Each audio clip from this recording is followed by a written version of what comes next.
Realisation হয়েছে কিনা আপনার যে আপনাদের ভাই মোবাইলগুলো বন্ধ করে এটা তো রিয়েলাইজেশন হয়েছে কিনা আপনার অপরাধ করছেন?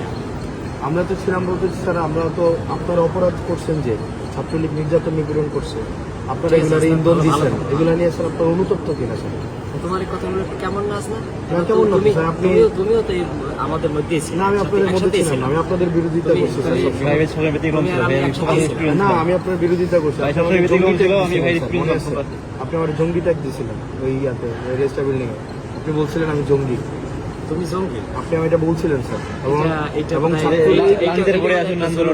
না স্যার, বিশ্ববিদ্যালয় স্যার আপনাকে সাক্ষী রেখে ছাত্রলীগ নির্যাতন নিপীড়ন করছে, তখন আপনারা কিছুই বলেন না।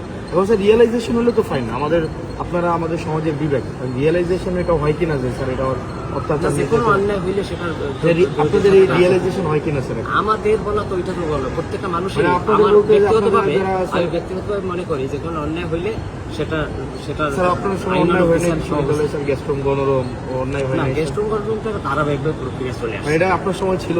না, আমার সময় ছিল, কিন্তু আমার কিন্তু উদ্যোগগুলো আমারই নেওয়া ছিল। স্যার নিরসনের না হাসনাত, এটাও তুমি জাতি হিসাবে আপনাদের লেখা পড়ার তারপরে হচ্ছে কাজের মধ্যে এই জিনিসগুলো আসা উচিত, রিফ্লেকশন হওয়া এটাও উচিত। তুমি স্বীকার করবা যে পদক্ষেপগুলো সেগুলো কিন্তু আমি নিয়েছিলাম, এটাও না ওই অর্থে না স্যার, আপনারা সবসময় ডিনাই করছেন। কোন অর্থে সেটা ভিন্ন, কিন্তু শুরুটা কিন্তু আমিই করেছিলাম। নির্যাতন নিপীড়ন তোমরা সহযোগিতা করছিলাম। না, ডিনাই করাটা অন্য জিনিস, ডিনাই করা তো অপরাধ। যারা ওই প্রক্টর স্যার ছিলেন উনি বারবার ডিনাই করছেন। না, ডিনাই ইতিহাস সবাইকে ভালো থাকবে, তোমাদের শুভকামনা।